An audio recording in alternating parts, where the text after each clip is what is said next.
And what I'm about to release to you in your life today, habang kayo'y nakatingin sa akin, ay hindi naaalis sa inyong spirito.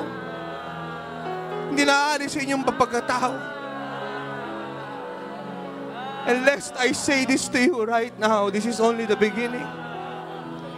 Tasya po inyong kamay na mataas sa mataas. It's not about the sound or the lights or anything.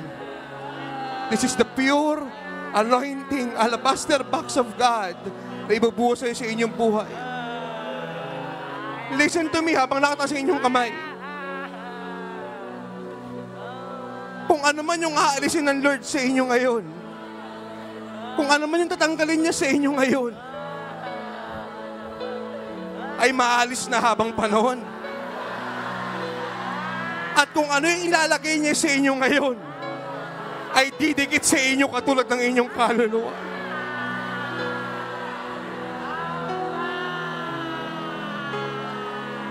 Up. Raise your hand. Lord, I pray right now, in the mighty name of Jesus Christ, the Son of the living God, whom called us and chosen us and preserved us and sanctified us. Receive it right now. Receive it right now.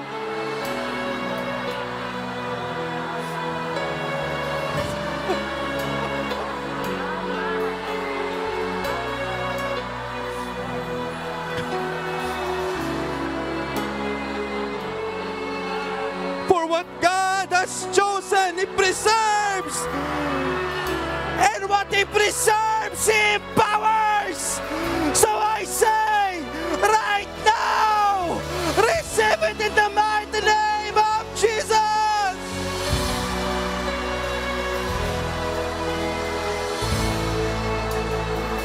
What He chosen, He empowers. And what He empowers, He uses mightily. Naunawaan niyo ba sinasabi ko, mga kabataan? Yung aalisin ng Diyos sa inyo ay hindi na babalik sa inyo. At yung ilalagay niya sa inyo ay panghabang buhay nakadikit sa inyong buhay, sa inyong kaluluwa, sa inyong puso, sa inyong isip, sa inyong pagkatao. Now, receive it in the mighty name of Jesus.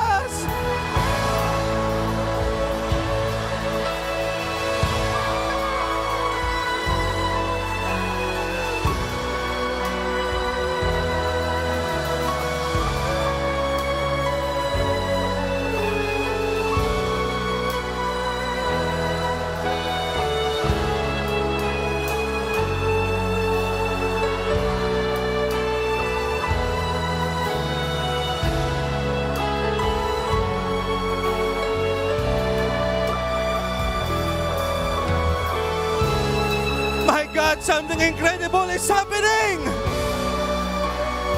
Yung hindi pa nangyayari, mangyayari ngayong araw na ito.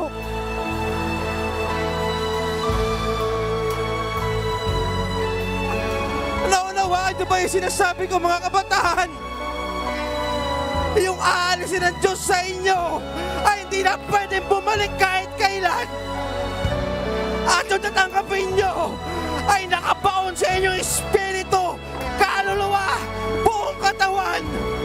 Kaya ano bang inaantay nyo? Unan nyo inyong kamay at sabihin nyo, Panginoon, akin na!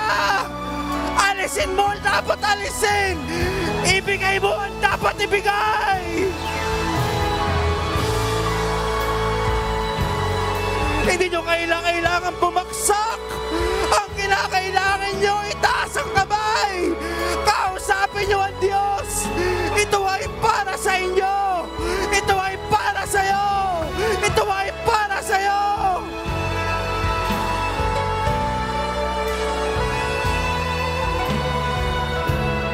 Ito ay para sa iyo. Itong pagkakataong ito, kaya nangyayari, ito ay para sa iyo. itaas mo ang kamay mo. Sabihin mo na ang dapat sabihin. Hingin mo na ang dapat hingin. Napakapalad nyo. Kakaingitan kayo ng maraming bansa. Kakaingitan kayo ng maraming gagawa ng Diyos. Napakapalad nyo.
Just keep on giving and receiving and receiving.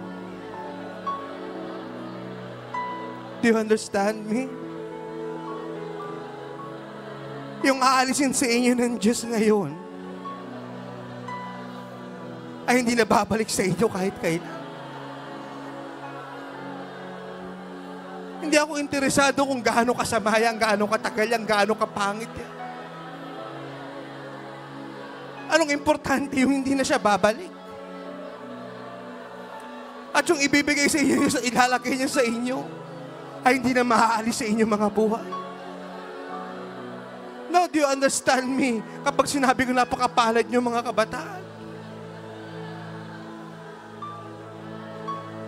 Truly, we are living in the most blessed generation. Blessed in power, blessed in grace, blessed in glory, blessed in everything. Sa sobrang dakilang bagay ang gagampanan ng kabataan ngayong end time, ganyang kagrabe ang pagkilos ng Diyos sa inyong buhay. Very radical. Very unique. Kakainggitan kayo ng napakaraming tao.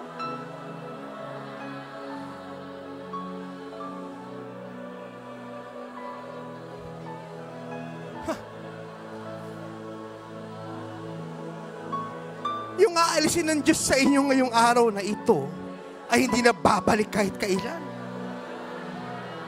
At yung ilalagay niya sa inyong espiritu, buto, dugo, kaluluwa, buong pagkatao ay nakabaon, nakabaon, nakabaon. At walang pwede, sino, anong bagay ang pwede mag-alis ito sa inyo.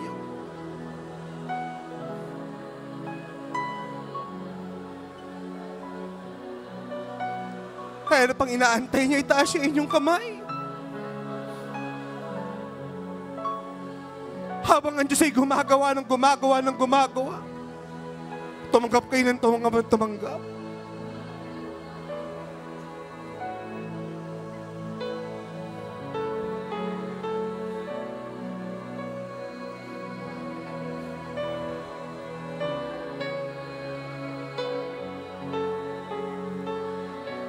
Wala pa tayo sa 1/4 ng gagawin ng Diyos ngayong araw na ito. Wala pa. You need to be ready.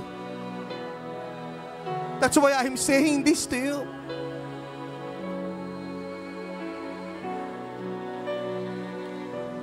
Ang repentance ay hindi emosyon. Ito ay desisyon. Ang emosyon nawawala, lumilipas. Pero ang desisyon ay panghabang buhay na aapekto sa inyong buong pagkatao. I need you to be ready. Kaya ano pang inaantay nyo mga kabataan?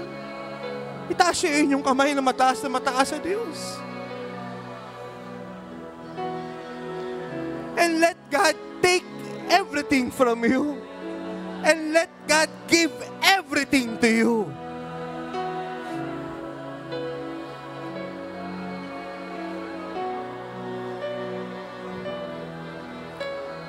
The second wave is coming. Are you ready? At kapag natagpuan ng Diyos na sobrang gaan na ng Espiritu at sobrang linis nyo na, hindi nyo na kailangan bumaksak, babaksak kayo ng kusa. Hindi nyo na kailangan magulgol, hagulgol kayo ng kusa. You will feel something incredible. Your body is burning and burning and burning. Alam nyo kung anong tawag dyan? Revival. Dahil kinakailangan malaman nyo kung ano yung pinapanalangin nyo. Kung ano yung pinapag-ayunan nyo, kailangan ma-experience nyo. Nakataas ba ang inyong mga kamay, mga kabataan? Are you ready? Lord, I pray, do it again.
Sa inyong kamay.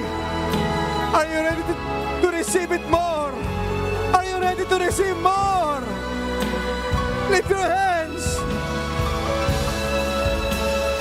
It's time to receive, to experience the greatest demonstration of God's power and glory, such as the world has never seen before.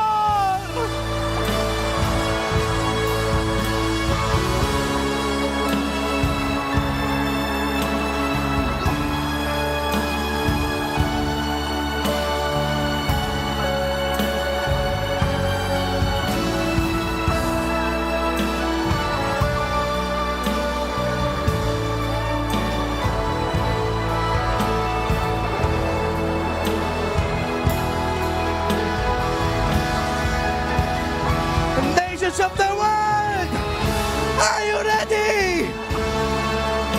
For God is about to demonstrate His demonstration of power and glory, such as the world has never seen, heard, experienced before.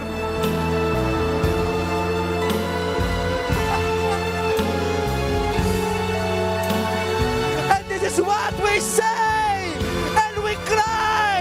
Apostolic revival.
demonstration of God's power and glory, such as the world has never seen, heard, experienced before. The greatest apostolic revival of all time.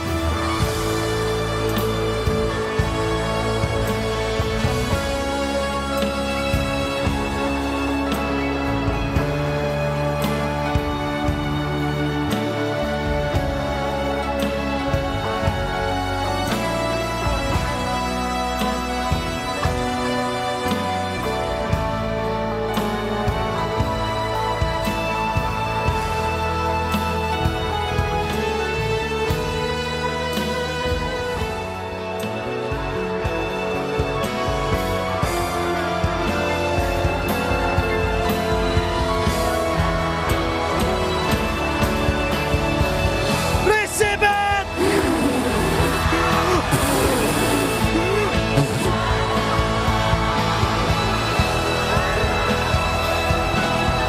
The greatest demonstration of God's power and glory, such as the world has never seen, heard before.